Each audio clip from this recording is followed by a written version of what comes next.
I got so much motherfucking design on right now. Break it down, bring it back, make it clap. I got 3 old thoughts, new block, where that day. Bitches on my line, and you know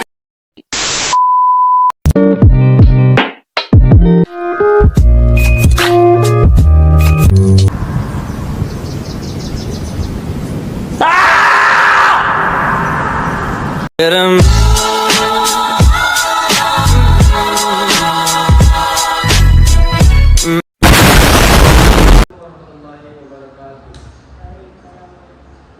Jadi pagi hari ini saya Zaki Kurniawan sama rekan saya Ani.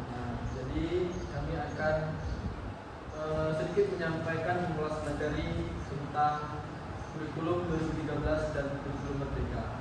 Jadi pada kesempatan ini kita akan mengupas tuntas apa itu kurikulum 2013 dan kurikulum merdeka. Nanti Rani selaku penguasa materi kurikulum 2013 dan saya selaku penguasa tentang materi kurikulum merdeka, kami akan berusaha menjelaskan semaksimal mungkin mengenai masing-masing kurikulum. Baik, langsung saja untuk kurikulum pertama yaitu kurikulum 2013. Mungkin banyak yang sudah pernah mengalami fase di mana pendidikannya bertemu dengan kurikulum ini, namun belum begitu paham. Akan dijelaskan oleh rekan saya Rani tentang kurikulum 2013. Rani, dipersilakan. Baiklah, saya akan menjelaskan tentang kurikulum 2013. Kurikulum 2013 adalah kurikulum yang berlaku dalam sistem pendidikan Indonesia. Kurikulum ini merupakan kurikulum tetap diterapkan oleh pemerintah untuk menggantikan kurikulum 2006 yang sering disebut sebagai kurikulum tingkat satuan pendidikan yang telah berlaku selama kurang lebih 6 tahun. Kurikulum 2013 masuk dalam masa percobaannya pada tahun 2013 dengan menjadikan beberapa sekolah menjadi sekolah lulusan pada tahun ajaran 2013 sampai 2014. Di dalam kurikulum 2013, terutama di dalam materi pembelajaran, terdapat materi yang dirampingkan dan materi yang ditambahkan. Materi yang dirampingkan terlihat ada di materi bahasa Indonesia, IPS, EKN, dan sebagainya. Sedangkan materi yang ditambahkan adalah materi matematika, materi pembelajaran tersebut disesuaikan dengan materi pembelajaran standar internasional seperti PISA dan CINS, sehingga pemerintah berharap dapat menyampaikan pendidikan di dalam negeri dengan pendidikan di luar negeri.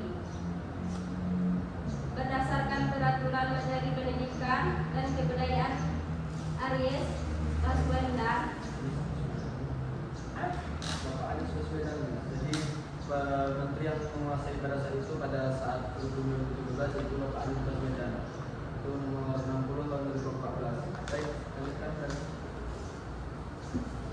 pelaksanaan kurikulum 2013 dihentikan dan sekolah-sekolah untuk sementara kembali menggunakan kurikulum tingkat satuan pendidikan kecuali bagi suatu pendidikan dasar dan menengah yang sudah melaksanakannya selama 3 semester.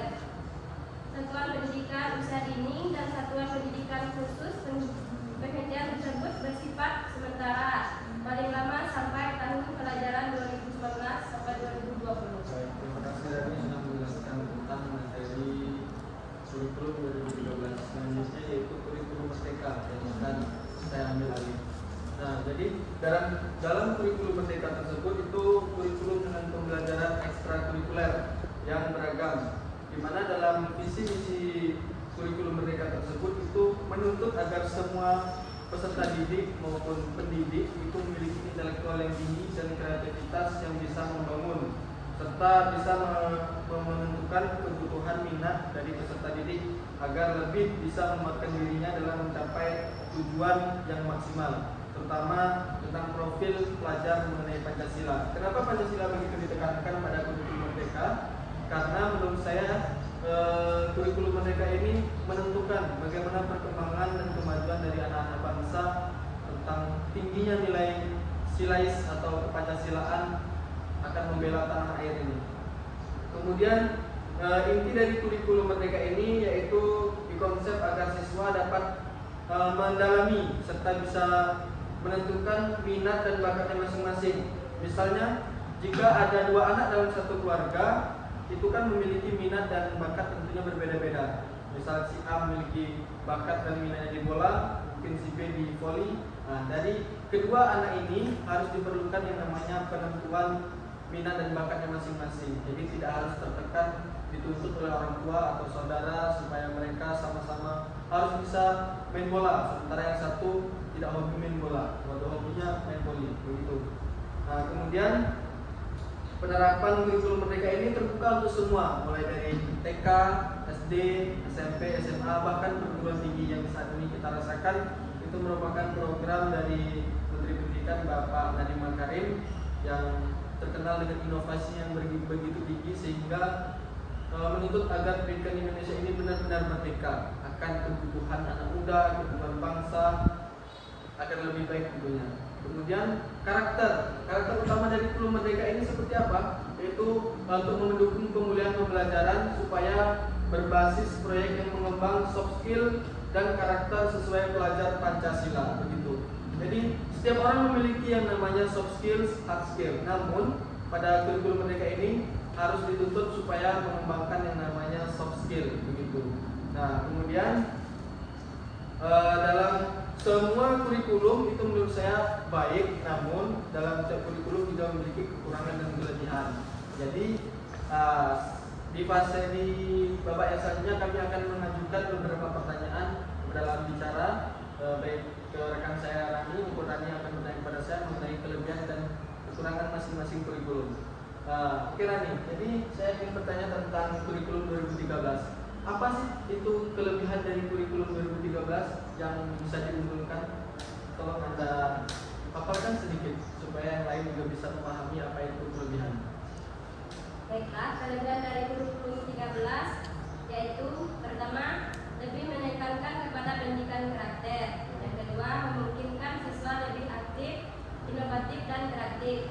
Yang ketiga, lebih responsif terhadap fenomena sosial yang ada. Yang keempat, proses penilaian dilakukan dari semua aspek. Yang kelima, lembaga memperoleh pendampingan dari pusat. Selanjutnya, mendorong guru untuk semakin kreatif sebagai fasilitas pembelajaran. Ya. Nah, jadi dari beberapa kelebihan yang disampaikan oleh rekan saya tadi tentang kurikulum 2013 itu semuanya menurut saya hal positif dan cukup untuk membangun sinergi anak-anak muda supaya dalam segi pendidikan mereka lebih bisa menguasai dunia. Karena kalau kata Bung Karno, berikan 1000 orang tua maka akan ku cabut gunung sampai akarnya. Namun berikan aku 10 orang muda maka akan mengguncangkan dunia, begitu. Nah, baik Rani, ada yang ditanyakan untuk tentang kurikulum Merdeka? Baiklah, saya akan bertanya, kelebihan dari kurikulum Merdeka itu apa? Oke, jadi tidak beda jauh dengan kurikulum 2013. Kurikulum Merdeka itu juga memiliki kelebihan. Salah satunya yaitu sederhana tapi lebih fokus.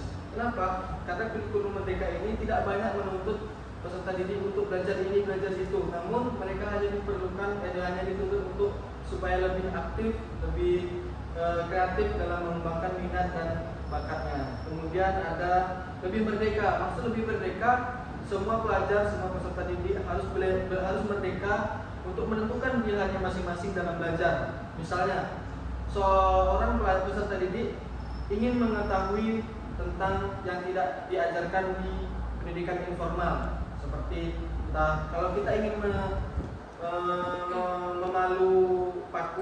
memaku di dinding, itu tidak diajarkan di sekolah, namun kita bisa belajar di luar. Nah, mereka memiliki kebebasan untuk menyampaikan atau mempelajari semua yang mereka inginkan tanpa harus dengan pendidikan informal, namun di luar formal. Kemudian lebih interaktif. Maksud dari lebih interaktif yaitu mereka lebih aktif dalam merespon responsibilitasnya terhadap peserta didik, sesama peserta didik maupun tenaga pendidik. Nah, kemudian mereka itu harus bisa menyampaikan apa yang telah mereka dapat agar bisa bermanfaat juga orang lain. Begitu. Itu kira-kira menurut saya sedikit kelebihan dari kurikulum Merdeka. Oke. Nah, ini berbicara tentang kelebihan, tentunya semua kurikulum memiliki kekurangan.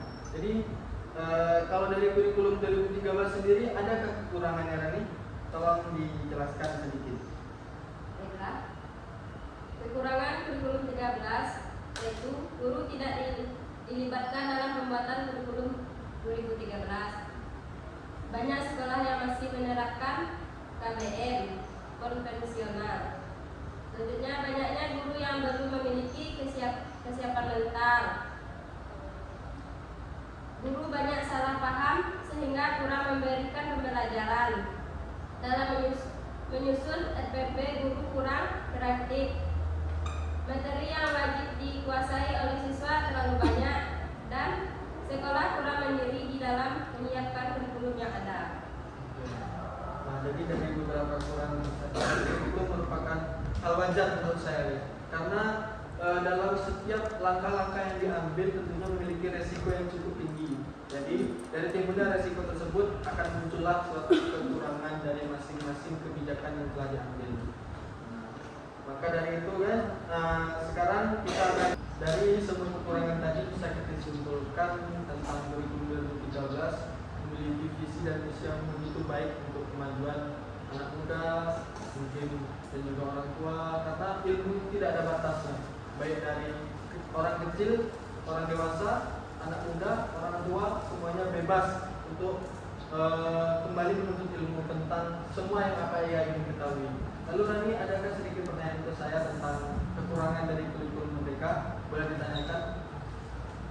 Akan bertanya apa yang kekurangan dari kurikulum Merdeka? Nah, kalau dari kekurangan kurikulum Merdeka sendiri, menurut saya tidak begitu banyak, karena ya bisa dibilang kurikulum Merdeka ini bisa berada di fase tertinggi saat ini, karena dalam semua kurikulum Merdeka itu kembali lagi kepada peserta didiknya sendiri. Namun ada beberapa catatan yang sudah saya dapatkan, yaitu tentang sistem pengajaran yang belum terencana dengan rinci. Maksudnya begini, sistem pengajaran dalam kurikulum Merdeka ini belum terencana dengan rinci karena mungkin kurangnya fasilitas, kurangnya kayak sinergi dari pendidik maupun peserta didik yang kadang ya namanya juga manusia mungkin sedikit agak merasa bagaimana kurang puas atau kebanyakan mungkin entah aktivitas di luar dari pendidikan. Kemudian itu kurangnya kapasitas SDM.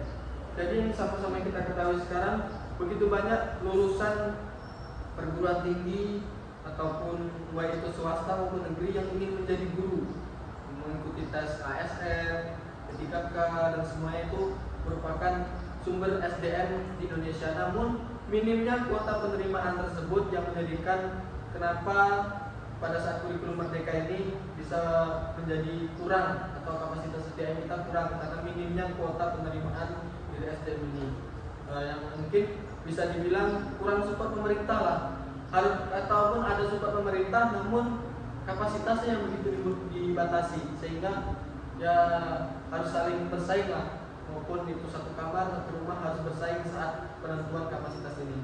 Nah, jadi sekian dari kami tentang pengantar kurikulum, baik kurikulum 2013 maupun kurikulum Merdeka yang sudah kami bahas tadi. Tentunya dalam pembuatan kebijakan dari Menteri Pendidikan tentang kurikulum itu semuanya baik dan memiliki tujuan yang baik. Namun dalam semua kebijakan juga tentu memiliki risiko yang bisa dianggap itu sebagai kekurangan dari masing-masing kurikulum. Baik, sekian dari kami. Saya Zaki Kurniawan beserta rekan saya Rani mengucapkan terima kasih. Jika ada kurang dan lebihnya kami mohon maaf. Sekian dari kami. Assalamualaikum warahmatullahi wabarakatuh.